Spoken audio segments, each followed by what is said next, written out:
Hey everybody, in this video we're going to do a deep dive into the Quick Negative Matcher tool within PPCS. And I'm here in the PPCS dashboard. You can see where Quick Negative Matcher fits in the recommended steps, the sequence with which you can approach PPCS. As you set your target ACOS, what you're aiming to achieve with some of your PPC objectives, then Quick Negative Matcher, then we use search term isolation through Keyword Extractor, and then we drive ongoing and optimal performance through Bid Optimizer. And what Quick Negative Matcher really allows us to do is it reduces our ad spend, dials in our efforts, and addresses suboptimal ACOS, or effectively suboptimal performance, where we can negative match keywords, we can pause keywords, we can address that underperformance. So with that, let's go ahead and dive right into the tool itself.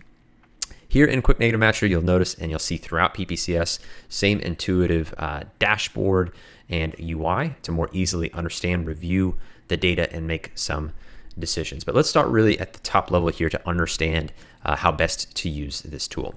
The search terms that we're going to be reviewing in this tool, again, are underperforming based on our settings. Now, I've left the settings at the default here for Quick Negative Matcher, and those are search terms that have 100% ACOS or have 2 clicks and no sales. Now, you may be saying, Troy, 2 clicks, that's pretty aggressive. That means I'm keeping very close tabs. You're definitely keeping a pulse of performance at the keyword level. And that's really kind of the point, because you can slide this out if you've got a rule of thumb where you need to see maybe 10 clicks for a keyword, you need to see 30 clicks. You can adjust that as needed, but the default is effectively saying you're going to keep tabs, keep a greater pulse on keyword performance. Because 2 clicks with no sales, in some cases, you need a longer performance window. You need more clicks, need more insights before you make that decision. So where do you manage some of those settings? If you hop over to the gear icon, you can adjust these as needed. So you can say the max cost you're willing to realize without sales. You can set that to 10. Now you may want to keep in mind your price point, what your ACOS or performance has been to date to inform this setting. For max clicks without sales, again, the default of 2. If you want to set this to 10, set this to 30, you can change and adjust that as needed. The max ACOS of 100%, you can change that. And then the recent days ignored, ignore some of the most recent clicks. If you don't necessarily want to look at today's clicks, this defaults to 3. I encourage you to leave that unchanged until you really feel comfortable and confident with the use of PPCS and adjusting some of these settings. So this again gives you an idea of what you can manage here and customize, because then that again informs PPCS what search terms you're going to be reviewing and then making some decisions on. So as I scroll down here, a few other things to keep in mind. The default is going to be lifetime performance. This is a relatively recent synced account, so there's not a wide performance window for us to review. So just keep that in mind as we review some of the metrics. But at a high level, with the lifetime view, we can see we have an infinite ACOS, $332.82 in spend. We've realized no sales, no conversions, again reflected as much in infinite ACOS. We have 653 clicks and a 3.28% click-through rate. So definitely some underperformance, some potential to make some changes and review things here at the keyword level. So let's take a look at our very first row. Starting from the left to the right, we have the search term column. So in this first example, first row, slim bifold RFID wallets for men. It's kind of a mouthful. We have the source keyword. So bifold RFID wallets for men. We can see the addition here of slim from the search term to the source keyword. We can see it's a phrase match of the source keyword nested in a this campaign and this ad group, which the campaign reinforces that it is a phrase match as well. The last click for this search term, we can hover over and see just a quick snapshot of past clicks and sales, again keeping in mind a recent sync, so your data will inform and display accordingly. Based on how much of a snapshot we have to look at. The current bid of $1.25. And then we have the opportunity to take some actions, understanding it's meeting our settings criteria for being visible here in Quick Negative Matcher. And then of course we can review at the search term level, the performance as well. So let's go over the actions, the things that we can do after we review the reason as well as the performance metrics. We can negative exact this search term. We can snooze it. If we want to wait a week, give us another week of performance insights. By snoozing it, allows us to do that. Or we can ignore this suggestion altogether. If we have strategic insights, if there's more information at play that informs that decision, you can easily click the trash bin and ignore it. or we can negative phrase match, which is a little bit more of a sophisticated approach.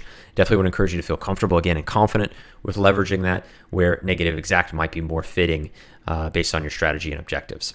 Now, again, the reason why this search term is here is that it's reached the maximum clicks of 2 with 0 generated sales. And that's reflected as much in the metrics. $6.13 spend, no sales, and no ACOS. Again, our high-level metrics are reinforced as much.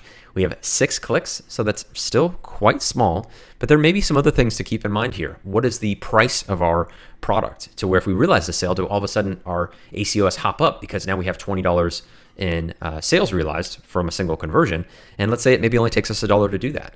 So it could be very volatile, but without this keyword level insight, it's hard to be informed as much. So that's maybe where you want to dive a little bit more into the data, and where if you click show data, we can look at some additional columns to see what's taken place for performance. So we've got 179 impressions. We've got $1.02 in cost per click. That's starting to kind of clip up a little bit. And then our click-through rate is 3%. So in many ways, these are a lot of underperforming metrics, even in this very tight window. But again, what are your objectives? What's your budget? Does this start to look way too much for you to continue to spend? Where if we snoozed it, gave it another week, would that allow for more performance insights? Or again, based on our objectives, based on our price point, think about the things that are unique to you, your product, the competitive landscape that will inform some of your PPC decisions, because these insights shouldn't be generalized. That's why I'm very careful not to say, oh, it should always be this, because there's important insights into your PPC efforts and objectives that are going to inform some of these decisions. It's all about making the ability to make those informed decisions on the fly that much easier. Again, you can narrow down the scope of the data. So as you get a wider sample set, I think it's probably been just under 60 days for this account in particular. So if I was to narrow the scope down to 60 days, it'd probably be fairly similar results here. But you can always, again, narrow the scope of the results, and the performance window, confirms as much in terms of recent performance. So I'm going to hop back into Lifetime to take a look, understanding some of the actions we can take, and what I will likely do for that keyword. In my case, for my example, based on my price point, this product, let's say again, is $20. I'd like to see a little bit more. I'm not spending enough. I have the budget, and I'm comfortable with continuing to spend and seeing what that performance looks like. So I'll go ahead and snooze that suggestion for now. And when that's done, it's going to add it to the snooze here in the navigation, where you can review all of the search terms that you've effectively snoozed. Simple and as easy as that. Now, let's say you wanted to narrow down and review. I'm going to go ahead and click back to show reason, clean up these columns. Show data and show reason. It just essentially, again, toggles back and forth whether you want to see more metrics or you want to focus on the reason. Why is it here again in Quick Negative Matcher? Now, let's go ahead and sort and filter down some of this data, because this is going to be kind of an intuitive way for you to approach management of your search terms here in Quick Negative Matcher. So if I go to filter, we've got a few options here. Of course, we've got metrics we can filter down by.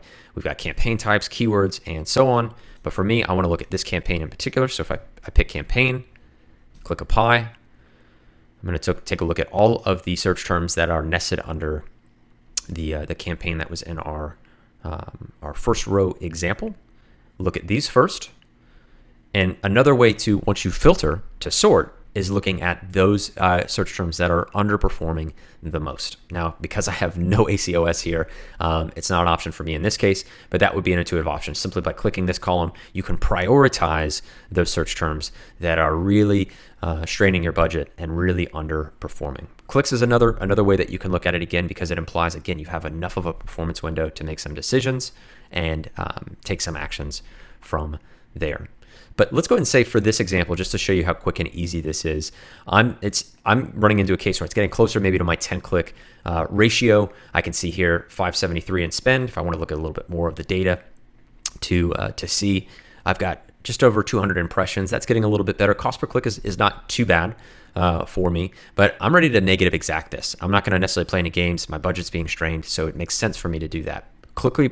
Easily by clicking negative exact, that change is pushed to Seller Central, and it's really just as simple and as easy as that. If you misclick, you want to re-review, make some changes. If you click undo, it's going to bring back that suggestion, that action functionality, as easy as that. So simple, easy to do, but in this case, again, I'm going to go ahead and just negative exact so you can see what that looks like and how that takes place if, again, your thresholds are being met based on some of your settings and ample performance for each keyword. Go ahead and click that back again for show reason. And again, that highlights filtering and sorting by each column as needed. One of the things you may have noticed is that you can filter down by auto only results. This is really cool because auto is all about discovering new keywords, taking the incremental benefit. There is a benefit, ranking benefit, to having auto campaigns turned on for all your ASINs, so highly recommended that you do that. But then also you can refine it and actually realize an ROI effectively from your auto campaigns. And this is where negative matching comes. It's part and parcel of that. So if we click on and turn on auto only campaigns, I need to click off this filter. Let's clean that up so it actually shows us some data. And let's review some of our keywords from here. So again, starting from the left, we can see document bags with zipper. We know, of course, it's auto with auto only turned on. This auto campaign and this ad group. Last click now has been for some time. Again, if we want to hover over, we can see clicks to performance. Not a lot going on there, but this gives us that quick visibility. Our current bid of 24 cents for most of our auto campaigns, very lean bid and overall budget, which is often, again, very intuitive for some of the objectives. And this, again, is where you can come in here, negative exact right away. You can snooze, ignore suggestions, or negative phrase match that as well. Again, for this example, reach our maximum clicks of 2 with no generated sales. Even though the clicks are starting to tip up, this is where it's very nuanced with a low bid with auto campaigns, or excuse me, for the way that we've configured these auto campaigns. Because it's such a low bid, everything's relative, where our spend doesn't look quite so high, but it's, again, relative to a relatively small bid, where we've got 7 clicks, no sales, infinite ACOS with no sales realized. Again, we can look a little bit more into the data as needed, but it might, again, illuminate for you the opportunity to more quickly refine performance for some of these campaigns. Again, we can bring this back up, filter it down, take it into our filter prioritized by high ACOS or having ample number of clicks. It just so happens that I'm in an account, again, where because of it being synced, it's actually a little bit more murky, which I think is good. It gives me better use cases to highlight for you. So when you have a lot more performance, a lot more things going on, and you see all of a sudden you've got 30 clicks, no sales, and infinite ACOS, it's a no-brainer. You just come in here, boom, negative exact. Let's get that waste out of the way, and done and simple, as easy as that. Now, let's say in that same example, you're looking at auto campaigns, again, filtering it down. You see 30, 40, 50 clicks, and you see no sales. Very indicative that there's an opportunity to refine your ad spend. This is where this button will be your absolute best friend. You can bulk apply changes on page. So every single negative exact, I can push that change right to Seller Central. So if I scroll down, I've got 39 results in this auto campaign. I'm showing 50 on page. So that means if I click this button, I can optimize this entire campaign in one button click. Simple and as easy as that. So if I click it, it pushes all those changes. Same functionality we went over before. If you misclicked or would like to re-review, simply by clicking the undo, it's going to bring back all of those actions that we can take again at the page level. Simple and easy to use that functionality. So again, I think these are really good cases because these are far more extreme. What you will notice, and walking through with some other customers, is that there's more often than not a larger disparity in performance, where it's very intuitive to come in here and say, yeah, of course, this thing is underperforming. Let me stop the bleeding, cut the wasteful spend, and refine the performance for those campaigns by making some decisions here at the keyword level, and then getting comfortable with those bulk applications and updates. So simple, easy to do, all here in Quick Negative Matcher. And some of the biggest takeaways, again, just as a reminder, is coming in here, updating your settings based on your objectives. That's going to inform what comes into Quick Negative Matcher. Filtering down by campaign. So if I turn off auto only, filtering down by campaigns and adding those to your filters here. And then sorting by things like ACOS or clicks. There may be one over the other that you'd like to see where, again, you need to see a minimum number of clicks. In some cases, I know people are very passionate, let's say, about other metrics, like needing to see 500 to 1,000 impressions, having a barometer of success for cost per click.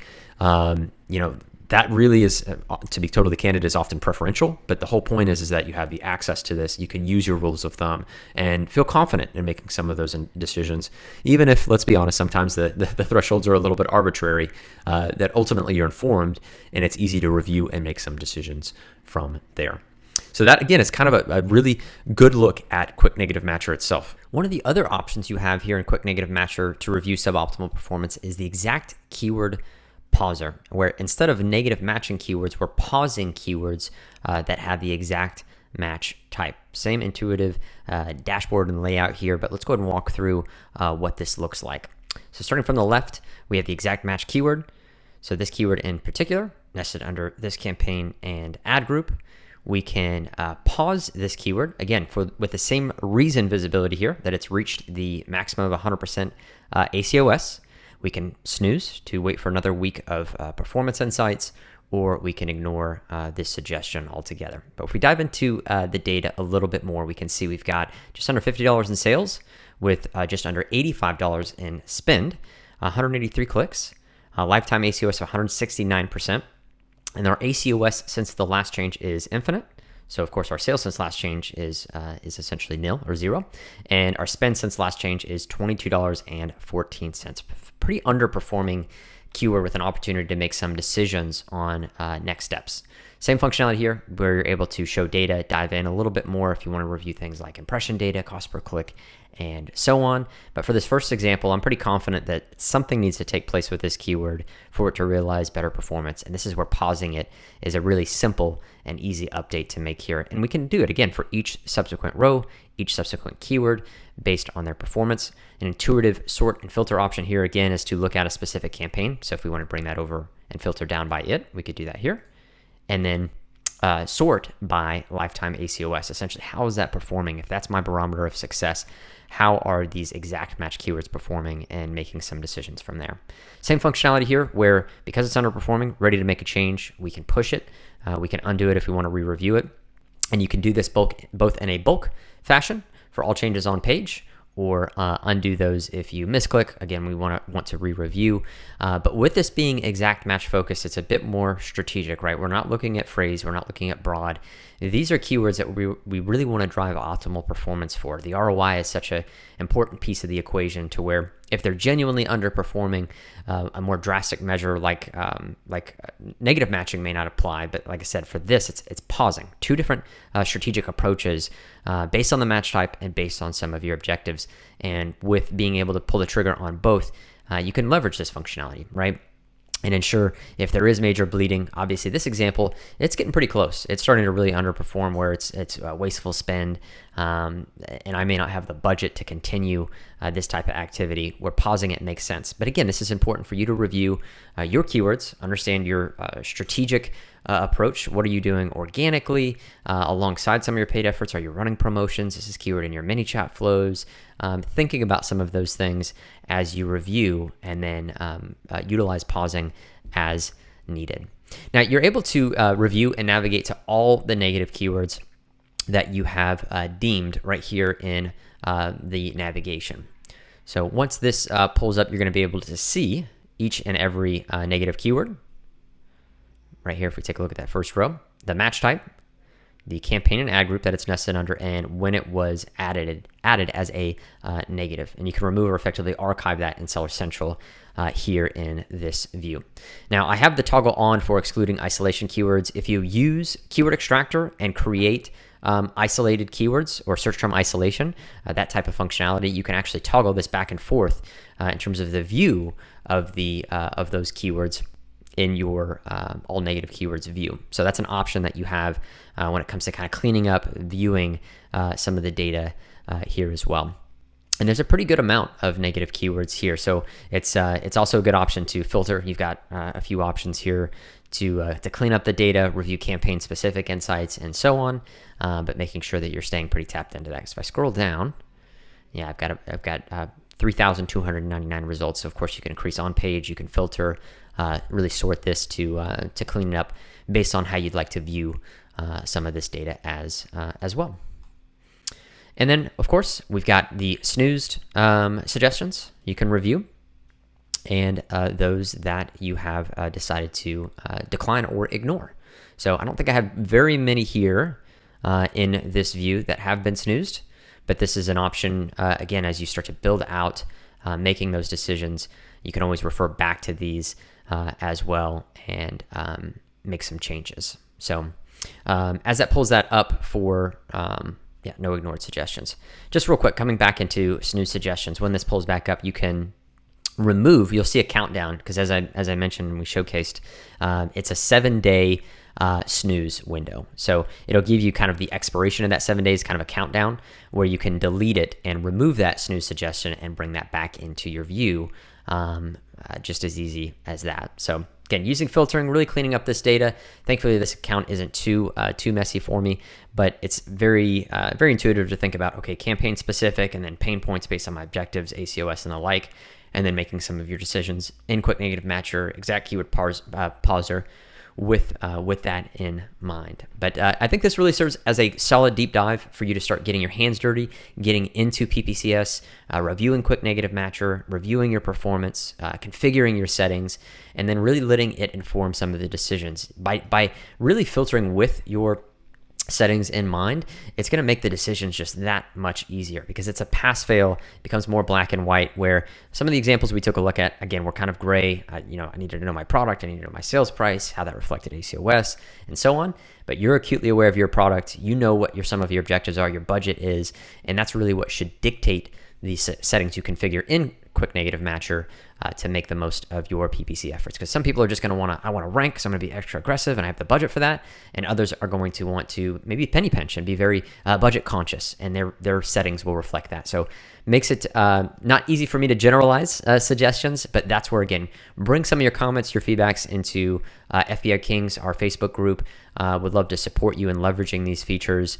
But I think this gives you just that perfect leg up to dive into Quick Negative Matcher in PPCS, start realizing more of your objectives. Yes, cut wasteful spend, drive more ROI, and depending on what the objectives are, achieve it all. So hopefully this was helpful for you guys. I will leave it there, and I hope you have an amazing day ahead.